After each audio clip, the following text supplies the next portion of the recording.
Hello and welcome back. कैसे हो आप सब लोग। स्वागत है आप सबका मेरे यूट्यूब चैनल कॉमर्स विद स्पर्श में। तो आज की हमारी जो वीडियो है वो है लेक्चर नंबर 4 क्लास 11th की अकाउंटेंसी का। और ये मैं सेशन रिकॉर्ड कर रहा हूँ 2023 एंड 24 के लिए। तो पिछली क्लास में हम फर्स्ट चैप्टर के बहुत सारे टॉपिक्स कवर कर चुके हैं और आज हम आए हैं आपके लिए अगले कुछ टॉपिक्स जो कि रहने वाले हैं हमारे। सबसे पहला टॉपिक है स्कोप एंड ब्रांचेस, स्कोप या ब्रांचेस ऑफ अकाउंटिंग। उसके बाद हम देखेंगे nature of accounting and last में हम देखेंगे यूज़र्स ऑफ अकाउंटिंग इन्फॉर्मेशन। तो बिना कोई टाइम वेस्ट किए चलिए अपनी वीडियो को स्टार्ट करते हैं। लेकिन उससे पहले आई होप कि आपने पुरानी क्लासेस के सारे टॉपिक्स को रिवाइज़ कर लिया हो। थोड़ा टाइम हमें थ्योरी पढ़ने में लगेगा क्योंकि हमारी क्लास 11th के लिए थ्योरी ज़्यादा इंपॉर्टेंट है। हम बेसिक अकाउंटिंग समझ जाएंगे तभी हम आगे इसमें मूव कर पाएंगे। तो चलिए नोट्स बनाने शुरू करते हैं और सबसे पहले अपना टॉपिक स्टार्ट करते हैं स्कोप ऑफ ब्रांचेज ऑफ या स्कोप ऑफ अकाउंटिंग।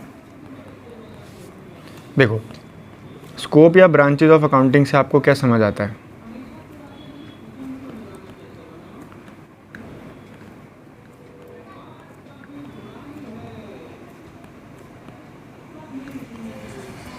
हमारी जो मैनेजमेंट है आजकल उसको बहुत ज़्यादा चीज़ों की रिक्वायरमेंट होती है एक बिज़नेस को चलाने के लिए इफ़ेक्टिवली और एफिशिएंट मैनर में।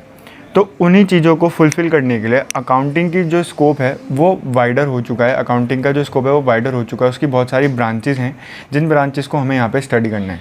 जिसमें से सबसे पहली जो ब्रांच है वो है फाइनेंशियल अकाउंटिंग, जिसको कहीं ना कहीं आप 11th-12th में भी पढ़ते हो। अब ये फाइनेंशियल अकाउंटिंग क्या होती है, आइए समझते हैं, लिखते हैं और देखते हैं। फाइनेंशियल अकाउंटिंग का जो मेन पर्पस होता है वो होता है बिज़नेस की ट्रांजैक्शंस को सिस्टमेटिक मैनर में रिकॉर्ड करना, वहाँ से प्रॉफिट एंड लॉस निकालना और उसकी फाइनेंशियल पोजीशन को बताना कि वो कितने एसेट्स और कितने लायबिलिटीज़ होल्ड करती है। तो अगर मैं यहाँ पे लिखना चाहूँ तो यहाँ पे मैं लिख सकता हूँ main purpose of this branch is to systematically record all the business dealings and to ascertain the profit या loss by preparing profit or loss account and to know the financial position of the business। तो यही मैं आपको accounting जब से मैंने आपको पढ़ानी शुरू करी है, जब से हमने ये लेक्चर्स लेने शुरू करे हैं, तब से मैं आपको यही चीज़ बताता आ रहा हूँ कि जो फाइनेंशियल अकाउंटिंग जो अकाउंटिंग हम करेंगे उसका जो मेन पर्पस है वो क्या है, रिकॉर्ड करना, क्लासीफाई करना और समराइज़ करना। रिकॉर्ड करना क्या, ट्रांजैक्शंस को, क्लासीफाई करना उनको डिफरेंट नेचर के डिफरेंट ट्रांजैक्शंस नेचर के अकाउंट्स के हिसाब से, फिर प्रिपेयर करना profit and loss account, analyse करना और रिज़ल्ट निकालना और फाइनेंशियल पोजीशन को जानना। तो ये वाली जो ब्रांच है हमारे अकाउंटिंग की फाइनेंशियल अकाउंटिंग, उसका मेन पर्पस ही ये होता है। ठीक है, तो यहाँ से मैनेजमेंट को क्या पता चलेगा कि हमारी कितनी ट्रांजैक्शन हुई है, कितना हमारा प्रॉफिट और क्या हमारी फाइनेंशियल पोजीशन है। अगली जो ब्रांच है वो है हमारी कॉस्ट अकाउंटिंग।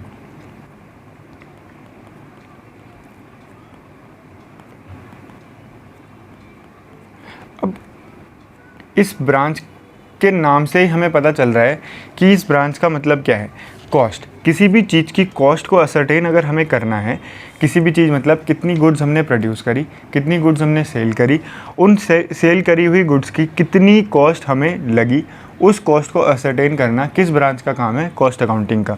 तो यहाँ पे अगर मैं लिखना चाहूँ तो यहाँ पे मैं लिख सकता हूँ main purpose of this branches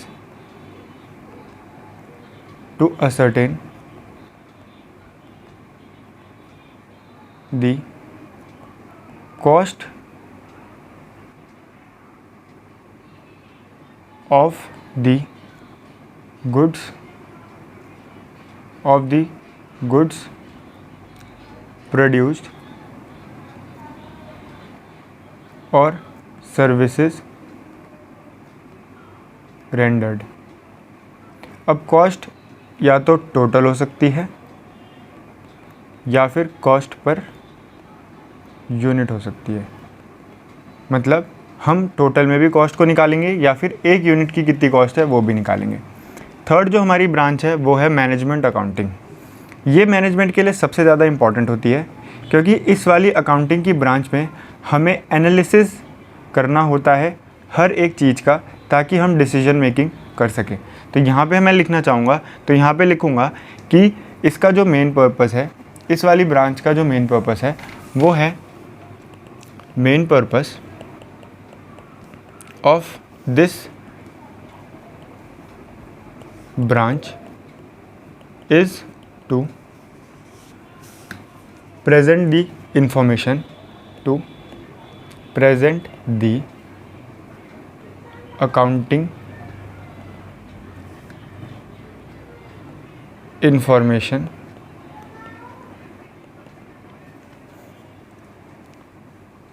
in such a way so that it assists the management in planning and controlling the management in their planning and controlling। उसके बाद हमारी अगली ब्रांच आ जाती है जिसका नाम है टैक्स अकाउंटिंग। इस वाली ब्रांच का भी साफ नाम से ही हमें पता चल पा रहा है कि ये ब्रांच किस लिए होती होगी, या इस ब्रांच का मेन पर्पस क्या होता होगा। इस ब्रांच का मेन पर्पस है कि हम अकाउंटिंग का हेल्प टैक्स पर्पस के लिए कर सकें और हम अपना टैक्स कैलकुलेट कर सकें। तो the branch of accounting which is used for tax purpose is called tax accounting. तो this branch is used This branch is used for the tax purposes।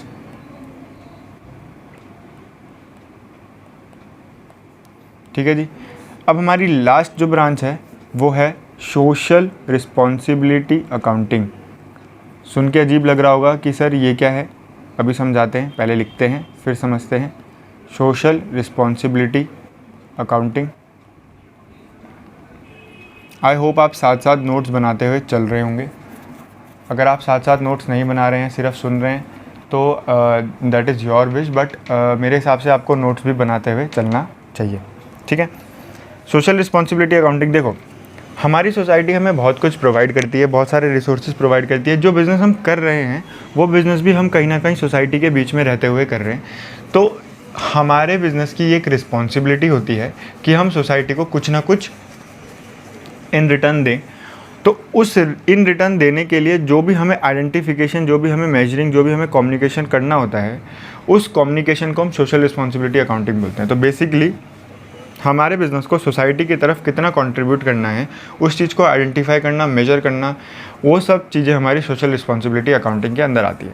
जैसे कि अगर एक बिज़नेस को सोशल रिस्पॉन्सिबिलिटी करनी है तो वो हो सकता है अपने बिज़नेस में एम्प्लॉयमेंट प्रोवाइड कर सके, ठीक है, और फाइनेंशियल नीड प्रोवाइड कर सके, manpower support program involve कर सके, इन्वायरमेंटल कंट्रीब्यूशन कर सके। तो ये सारी चीज़ें क्या हैं, ये सारी चीज़ें हमारी सोशल रिस्पॉन्सिबिलिटी के अंदर कवर होती हैं। और इन सबको मेजर करने के लिए जो भी अकाउंटिंग करी जाती है उस अकाउंटिंग को कहते हैं हम सोशल रिस्पॉन्सिबिलिटी अकाउंटिंग। तो इसको सिंपल से मैं अगर लिख दूँ, it is the process of identifying, measuring and communicating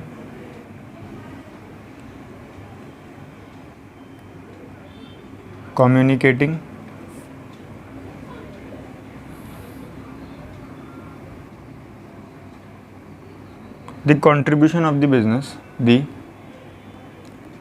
contribution of the business towards society.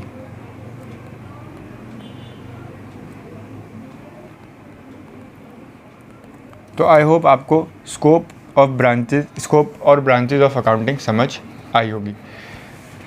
आपको नोट्स कैसे लग रहे हैं कमेंट में कमेंट करके ज़रूर बताइएगा। चलते हैं अपने अगले टॉपिक की तरफ। अगला टॉपिक है हमारा nature of accounting. Pages add कर लेंगे। मूविंग फॉरवर्ड हमारा अगला टॉपिक है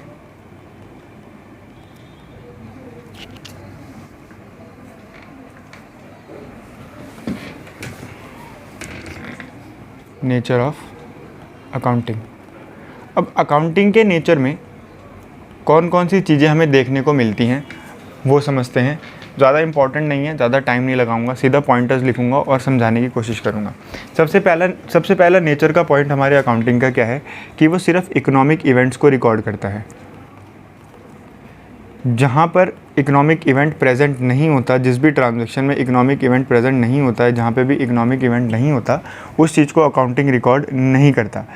इकोनॉमिक इवेंट क्या होता है? एक ऐसी ट्रांजैक्शन जिसको हम मेजर कर सकते हैं या फिर एक्सप्रेस कर सकते हैं मनी की टर्म्स में। ये हम पढ़ते आए हैं। तो सबसे पहला नेचर ऑफ अकाउंटिंग क्या है? नेचर ऑफ अकाउंटिंग के नेचर में हमें क्या देखने को मिलता है कि it only records the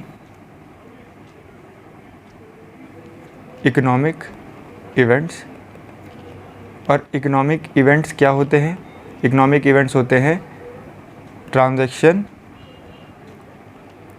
measurable in terms of money. ठीक है। अगला नेचर हमारा क्या है अकाउंटिंग का? वो है identification, measuring, recording and communication. हमारी अकाउंटिंग ये चारों चीज़ें अपने नेचर में रिफ्लेक्ट करती हैं। सबसे पहले आइडेंटिफिकेशन, फिर है मेजरिंग, मेजरमेंट लिख सकता हूँ, फिर है रिकॉर्डिंग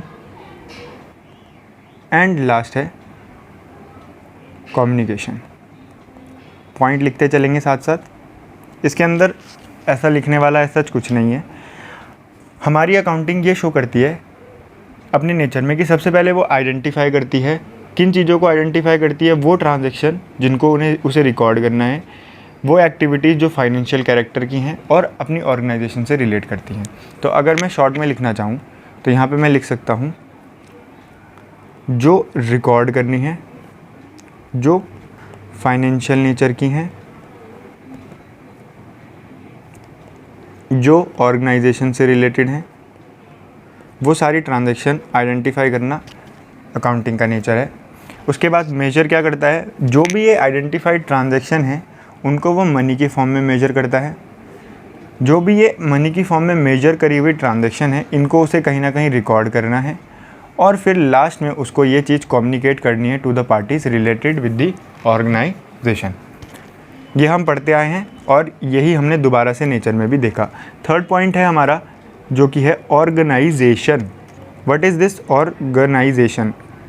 कैसे हमारे अकाउंटिंग अपने नेचर में ऑर्गेनाइजेशन रिफ्लेक्ट करता है? तो यहाँ पे ऑर्गेनाइजेशन का मतलब है कि अकाउंटिंग कोई भी ऑर्गेनाइजेशन कर सकती है। हम एक चैप्टर पढ़ेंगे बिजनेस स्टडीज़ में, फॉर्म ऑफ बिजनेस ऑर्गेनाइजेशन, जहाँ पे हमें देखने को मिलेगा कि बिज़नेस को करने के बहुत सारे तरीके होते हैं। तो यहाँ पे मैं बोल सकता हूँ कि बिज़नेस एंटरप्राइजेस जो कि सोल प्रोप्राइटर भी हो सकती है, पार्टनरशिप फॉर्म भी हो सकती है, कंपनी भी हो सकती है, कोई भी एसोसिएशन ऑफ पर्सन हो सकती है, वो अकाउंटिंग का यूज़ कर सकती है। ठीक है। तो यहाँ पे लिखने के लिए ऐसा कुछ नहीं है। तो फॉर्म्स ऑफ बिजनेस ऑर्गेनाइजेशन, चाहे वो सोल प्रोप्राइटर हो, चाहे वो कंपनी हो, चाहे वो एसोसिएशन ऑफ पर्सन हो या कुछ भी, वो अकाउंटिंग का यूज़ कर सकती है अपने बिजनेस के अंदर। चौथी चीज़ जो हमारे नेचर में दिखती है अकाउंटिंग के, वो है interested user of the information. Interested, ये पॉइंटर्स हैं, आपको याद रखने पड़ेंगे। Interested users of accounting information. हमारे अकाउंटिंग इंफॉर्मेशंस के बहुत सारे यूज़र्स होते हैं। जो कि इंटरनल भी हो सकते हैं, जो कि एक्सटर्नल भी हो सकते हैं, जो कि हमारा अगला ही टॉपिक है जिसको हम डीप में पढ़ेंगे। उनके लिए अकाउंट्स बहुत ज़्यादा इंपॉर्टेंट होती है और वो कहीं ना कहीं अकाउंटिंग को यूज़ करते हैं मेजर डिसीजंस लेने के लिए। तो अकाउंटिंग के नेचर में हमें 4 चीज़ें देखने को मिली। पहला कि इकोनॉमिक इवेंट्स को रिकॉर्ड करता है। दूसरा, वो आइडेंटिफाई मेजर रिकॉर्ड और कम्युनिकेट करता है। तीसरा, कोई भी टाइप की ऑर्गेनाइजेशन जो कि बिज़नेस को कर रही है वो अकाउंटिंग का यूज़ कर सकती है। And fourth, internal users of accounting information. बहुत सारे इंटरेस्टेड यूज़र्स, बहुत सारे यूज़र्स होते हैं जो अकाउंटिंग इन्फॉर्मेशन को यूज़ करते हैं मेजर डिसीजन मेकिंग के लिए। इसी चौथे पॉइंट से हमारा अगला टॉपिक आज का है जो कि हम पढ़ने वाले हैं, यूज़र्स ऑफ अकाउंटिंग इन्फॉर्मेशन। तो चलिए अपना अगला टॉपिक देखते हैं, users of accounting information. Users of accounting information simple सा है, ज़्यादा कोई डिफ़िकल्ट कॉम्प्लिकेटेड नहीं है। हमारी अकाउंटिंग की इन्फॉर्मेशन को यूज़ करने के लिए there are 2 types of users. सबसे पहले हैं इंटरनल यूज़र्स, फिर है हमारे एक्सटर्नल यूज़र्स। इंटरनल यूज़र्स कौन होते हैं, आइए लिखते हैं। Internal users are the persons